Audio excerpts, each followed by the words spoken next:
Kiharo-inĩ kia wabici ya komishona wa Nyandarua nĩkuo ngasi ĩrĩa ĩkũnyagio kũrĩ makĩria ma mĩciĩ 20,000 mwena wa Olkalau ĩrekereirio nĩ andĩki akaru kuma ministry ithatũ ngũrani, mwandĩki mũkaru ministry-inĩ ya maguta Kelo Harsama na mũrunawe wa ũtonga wa maĩ-inĩ Muthoni Njagi makiuga ngasi ĩyo nĩ ĩgũteithĩrĩria na njĩra nene kũhũrana na ũthũkangia wa mĩtitũ. Nyinyi mnaelewa ya kwamba katika Kenya mamilioni ya watu hawana hii gas cylinders kwa manyumba yao.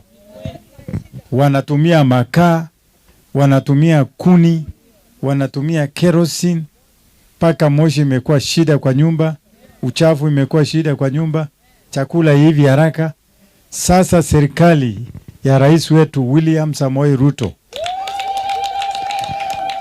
imelete mpangilio ya kuhakikisha ya kwamba sisi tunatoka kwa matumizi ya kuni, kwa matumizi ya makaa, kwa matumizi ya mafuta taa, sasa kwenda kwa gas. Kia madhabu mayatokathie mbinduni renge.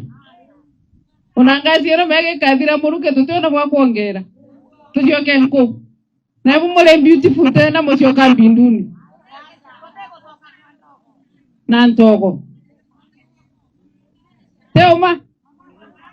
Oho matora makiria ma 10 ma Olkalau nĩ magunĩkĩte na ũtambia wa hinya wa thitima. Mwandĩki ministry-inĩ ya hinya wa kũhũthĩka Alex Wachira akiuga makiria ma ciringi bilioni 1.6 nĩcio cikũhũthĩka gũtambia thitima kũrĩ andũ makiria ma 12,850 mwena wa Olkalau. Tumeweka 265 million shillings kuwekea watu wa Olkalau stima. Na tukitoka hapa tunaenda kwa miradi ya stima na mtaona zile stima ambayo inaendelea. Isipokuwa na other than the 31 projects that are ongoing, kuna zingine 5 tunaongeza to make it 36 projects za stima kufanya hapa.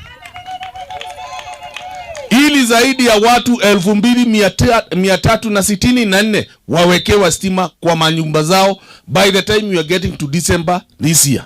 Arĩa magunĩkĩte na ngasi ya thaĩrĩra maugĩte nĩ kũmateithia na njĩra nene na kũmahũthĩria mũrigo wa ngarama nene ĩrĩa matangĩrahotire. Ũmũthĩ nĩrĩo tũkũmenya atĩ atumia nĩ matiga gũkua ngũ na mĩgongo marĩhũthagĩra ngasi nginya arĩa marĩ kũrĩa gĩcagi. Ngĩribotera Inooro TV kuma kaũntĩ ya Nyandarua, rĩtwa rĩakwa nĩ Simon Ngure.